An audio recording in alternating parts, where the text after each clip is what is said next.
This is modern interpretive dance. I don't know how modern it is. Seems kind of German, really. But anyway, how you doing? We are Ramen on Sunday. I'm Steve. Falky. That's Falky. Falki. Falky. It's Icelandic. It is. She's not from Iceland. I'm She's not. from Wyoming. Wyoming. Yeah. Yeah. I'm originally from Massachusetts, in case you were wondering. You probably weren't, though. Anybody else out there from Massachusetts? Oh, I see one in the back. Ah, There's one in yeah. the back. No, you're from Boston. I'm from Western Mass. Yeah. Wyoming? Anybody? No. No. Of course not. No, everybody that's from Wyoming is in Wyoming. They're all still there. Except for you. Yeah. Yeah. So what are we gonna do tonight? We got anyway. So this is our Sunday night. We're here on the third Sunday. Every once in a while it gets swapped up, but third Sunday of every month. This is our last Sunday of 2024. And we assume the shows will continue next year, but we don't know. Oh, we don't know. Nobody knows. They might not. Nobody. They might. Don't know. Who knows? We don't know. It's a mystery. It's a mystery and a quandary. Just like these cards. Where you get the cards there, a little Got the arcana. These are archetype cards. Archetype cards. Created by Kim Kranz. That's a lot more than you usually. I know. I just pulled them all out, and I thought we'd, we use this to get our prompt. Yeah. For the show. A little prompt. Yeah. You ready? Or Sure. do you want to talk some more? Well, I could talk. I know. But all day. Just. Right. Hold on. Now just let me pull one this time. Like last time. Try and get them. They're thick. What? Can you spread them out a little bit? Well. There you go. It's still two. Okay, we have The Mask. The Mask. The Mask. All That was right. a Jim Carrey movie. I think it was a remake, but I only saw it the one time. See, there's two. What's the other one? The other one's The Empty Room. Whoa. So we have The Mask and The Empty Room. Ooh. When the lights. Those may inform our show. The Mask and the Empty Room. Okay, when the lights come up. Yeah.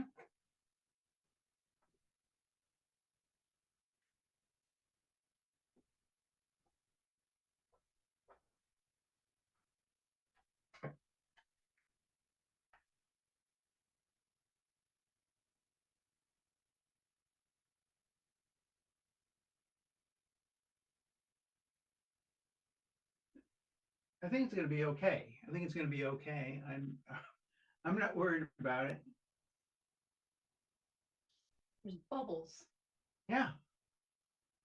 There's bubbles. That's an old house.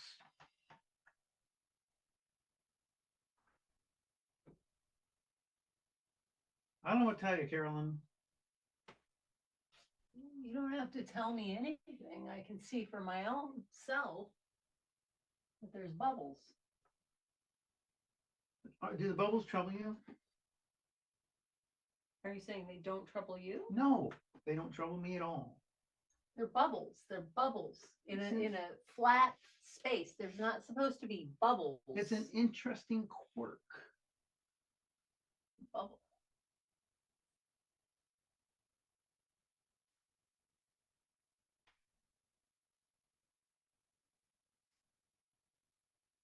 I thought you'd like the bubbles. I thought you'd find them interesting. I thought in your artistic mind you would be like, I didn't think you'd be worried about the bubbles.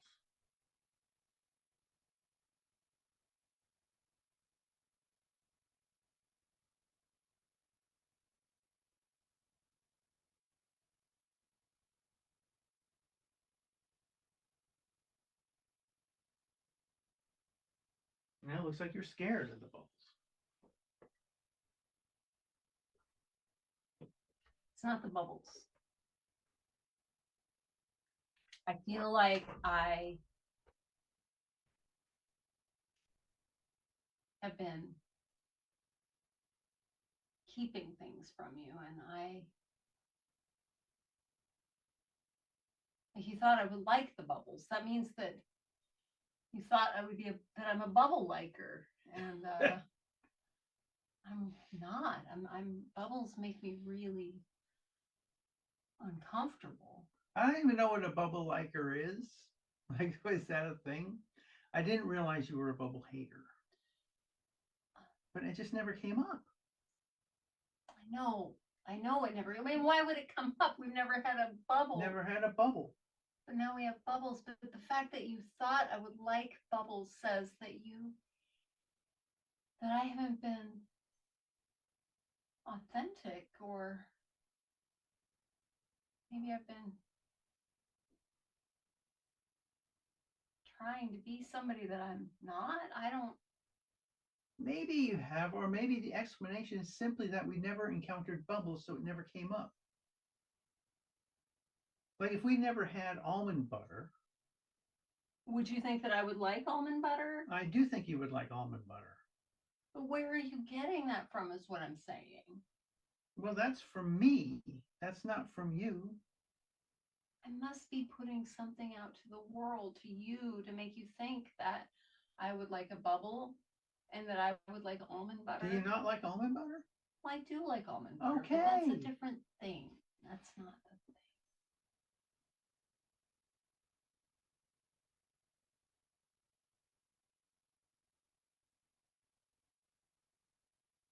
My therapist used to tell me that I was a chameleon. Maybe I've been a chameleon with you, even though I've been trying not to be a chameleon. Everyone's a chameleon. You can't be genuine all the time. I'm having a crisis, Michael. Carolyn, I know, I understand. I understand, sort of. You're the most genuine person I know. But how do you know that? Well, how do I know? How does anybody know anything? How do you know that you're not being genuine? Apparently, you didn't even realize it, and I'm still not convinced of that. It's because I didn't know you wouldn't like the bubbles.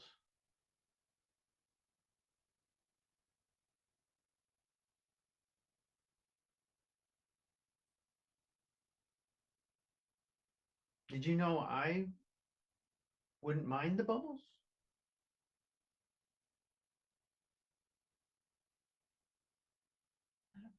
Yeah, I don't know, because I thought you said I can't believe you're not worried about the bubbles. And the fact is, I mean, sometimes I projected,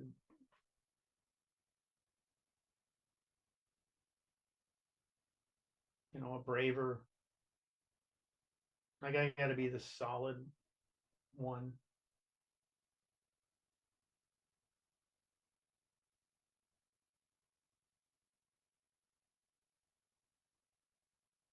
Like not all the time, just when I see you like that, I just want to be, you know.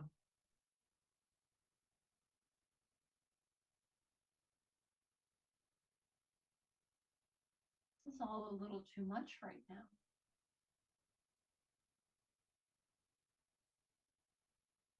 Well, let's talk. Let's figure out what movie we're gonna watch later tonight. How about that? That's always. Oh God.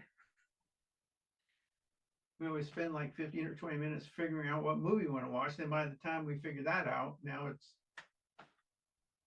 Well, on the pause, it's a Sunday, so we don't have to watch a movie. We can just watch a show. Oh, that's true. And we're in the middle of a show, so we don't have to think about it. Yeah. Okay, so that takes that off the table.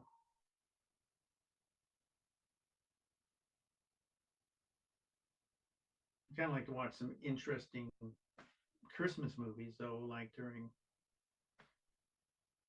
Well, this coming week we'll have to, because it's the lead up. Well, the lead up to Die Hard. Well, and theoretically, we should watch Die Hard 5.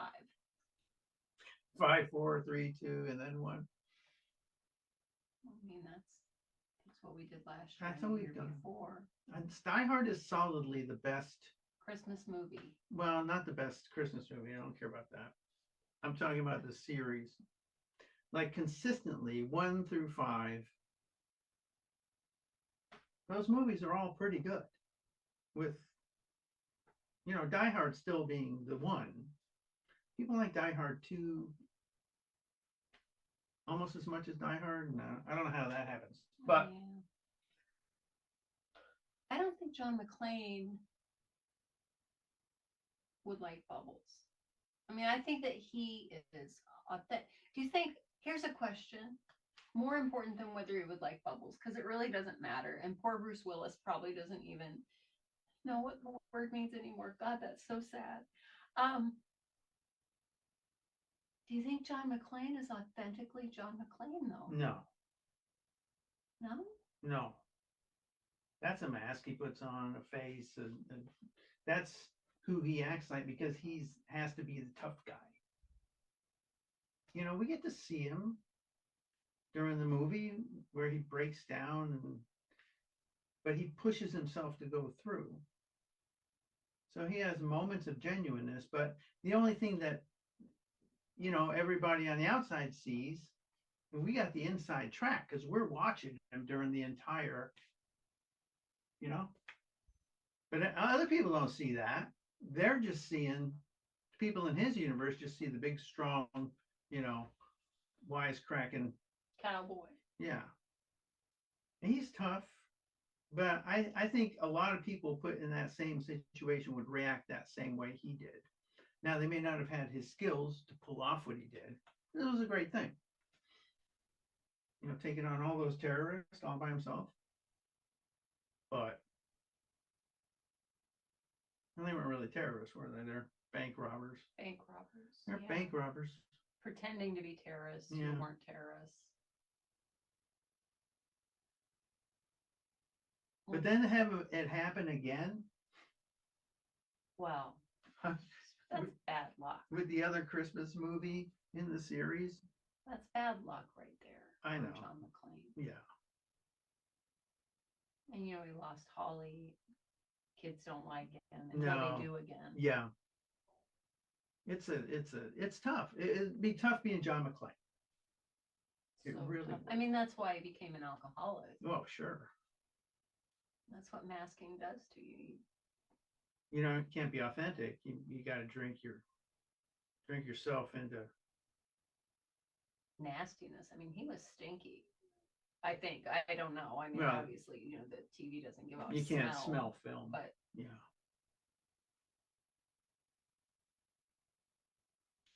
But I don't think he would be afraid of bubbles. No. And I don't think that he would, if he were afraid, I don't think he would let anybody know he was afraid of the bubbles. Because everybody else would be afraid of the bubbles, and he's got to be the guy. And that's what I'm talking about. It's like I feel like when you're breaking down a little bit, I got to be the guy. Yeah. And you do that for me. Yeah. I guess. And last week when my car broke down. Oh, you were a mess. And it wasn't even a big deal. It was only 10 minutes outside town, but it's like, it was cold. You were really upset. Really upset. And you just got in your car and came over and got me. And the car wasn't even broken down, was the stupidest part. Started right up when you got there. So well, anybody could make the mistake of not having the key in the ignition. I know. Try to turn it on. It doesn't work. I don't know why I thought it would. I don't know what happened in my mind, but I was a mess. Yeah, you were a mess. That's what I'm talking about. See, I don't know. I don't know whether you were genuinely a strong person in that moment. In that moment, I was genuinely a strong person. Okay. I mean, I was genuinely a person who had a car, who could come and get you. I don't think I was particularly strong, but I wasn't faking anything. Yeah. I feel like with the bubbles, I don't know. With the bubbles? Maybe I'm just, I don't know, maybe it's just my age and I'm having like weird, who am I questions. I have those. Really? Yeah. yeah. I mean, every day I'm just like, something else happens, and I'm like, am I really still who I was?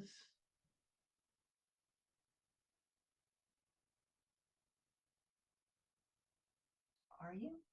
I don't think so. I think every day I'm a little bit more of a different person. Yeah, I think that's true too. I wonder if there's a place like in life where like 35 years and 7 months and 11 days where that's the day that you were actually yourself, and then you're changing into something else again after that.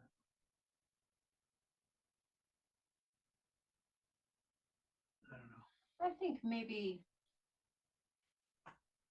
like as a little kid, I think there was a period in there and then puberty. And then there was like a period, well, no, puberty was all alien shit. I was alien. And then I think there was like there's a place where everything felt like here I am, not like ooh I've arrived, I'm driving an Impala, but Right. here's me. And then I think it was more in my 40s.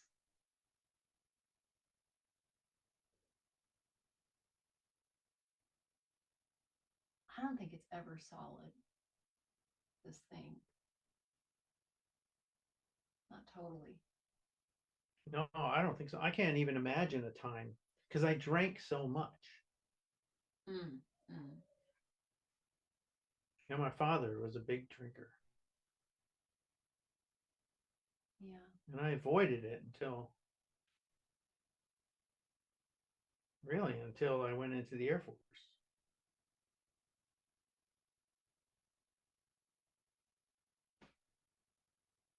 But is anybody genuine who is drinking all the time, or is that indeed their genuine self because they're drunks?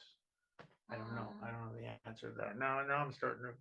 See, it gets twisty. This Yeah, identity it's twisty. Maybe we just assume that we're always genuine all the time, regardless of whether we think we're being genuine or not. Because our lack of genuineness is actually a genuine reaction to whatever just happened.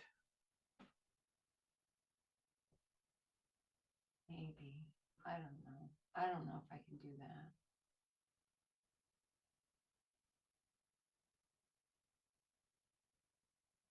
John McClane probably.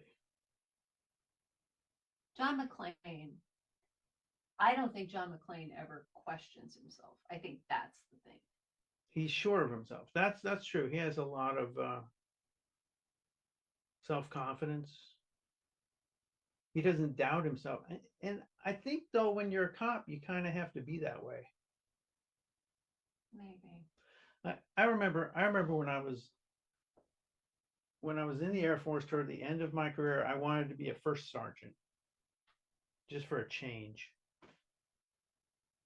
I'm not really the first sergeant material, but I had to go through an interview process.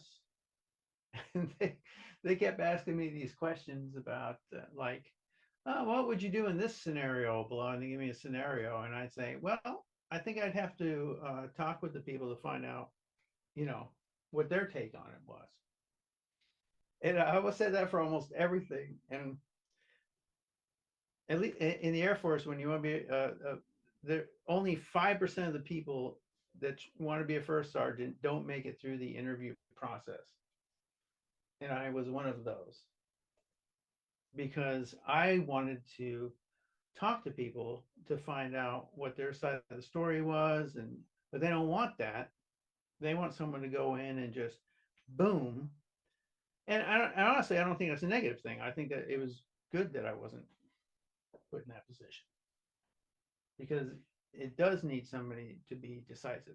Now, to be fair to myself, I think if I were in that position, I could have done the job. I could have, but just if you're asking me, what would you do? This is what I would do. And they were like, thank you very much. You don't get the job. Have a nice day. Have a nice day. And then what happens? I get transferred to another unit, and they didn't have, they weren't big enough unit to have their actual first sergeant, so they had additional duty first sergeant. So I said, I'll do that,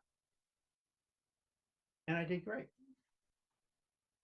But you didn't have to interview for it. Didn't have to interview for it. They were just looking for somebody to do it. Yeah. And during my 1 year, as because it was 1 year terms, during my 1 year as the first sergeant, there were no DUIs in our unit. And that was like the first time that had happened in years.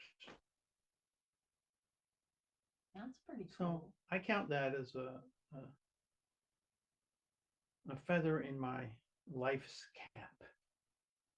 Yeah. That's a worthy feather. I think so. Yeah. But anyway, was I being true to myself? So when I went to the interview, I was being true to myself. I knew the answers that they wanted, but I had to be true to myself and say, this is what I think I would do. Or this is, if you're asking me, this is what I would do. And I didn't get the job. And I wasn't disappointed that I didn't get the job. It wasn't like something that was a life goal of mine to be. It was just like, oh, okay, I'll just do something else, which is what I did. And then I got to do it.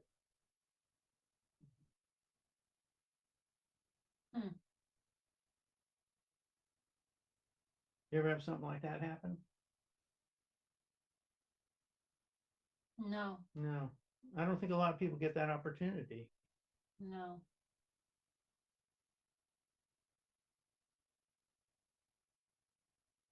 No, I interviewed for a job once. And Just I got one the time? job. Just one time you interviewed? This particular job. Oh, okay. Clinical director job. And you got it. Oh, and I got it. And it was miserable and terrible, and I didn't do very well. That's all I got. What was it? You like when you're going in? Was it like this is my dream job? No, it was like, oh, you'll offer me that much more money to do this largely, what should have been largely administrative job, then turned into crisis management over and over again. It was really not, yeah, it was not good for my personality. It was like the bubble and me knowing I don't like the bubble. And I'm going to do this thing anyway, even though the bubble is scary and this is unhealthy, I'm going to do it. And I did it, and I was right. It was wrong. It was the wrong thing because you did it for money. I did it for money. I really did.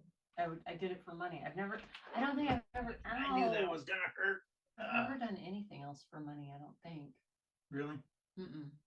No, because when that went, it was like, I don't, the only way to make money in the work that I was doing was to keep doing that. And So your other job that you were in was like going away? You mean the other job you mean the one that I got out of when I took that job? Yeah. No, they promoted me, and and it was a disaster. And then after that, I left, and I actually cut my hours and just. And that was that. Yeah, that was the moment when I realized I'm not cut out to do that. Yeah. Well, I think that's been key in my life, and it's been a little sad for me in that I've never taken a job for money. And the sadness is that I didn't make as much money as I could have in my life, which will come in handy right now as I get older. But the good thing is that I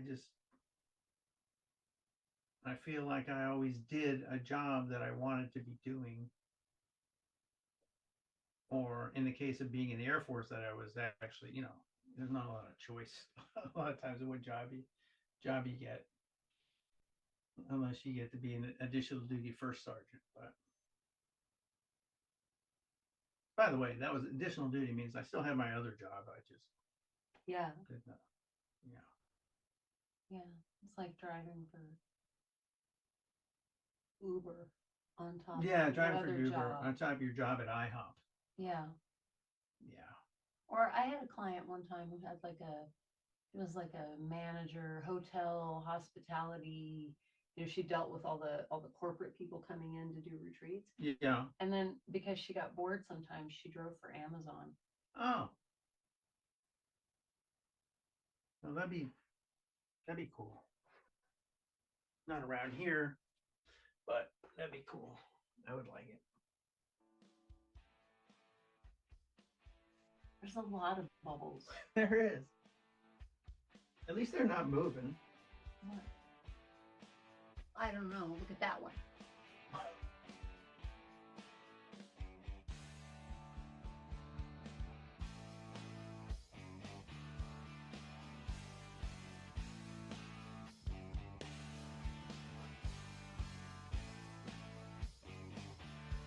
Wow. Okay. That was weird though. Bubbles. That was our show. That's it. We are out of here, but don't go away because there's 2 more shows coming up. One of them by the Upside Down Players and the other one by Get a Room. Upside Down Players will be on shortly and Get a Room will be on a half hour after that. So thank you for being there. And we are Ramen on Sunday. Ramen Check out on our Sunday. website or on Facebook or, whatever. Wherever. We're around. Thank you. Happy holidays.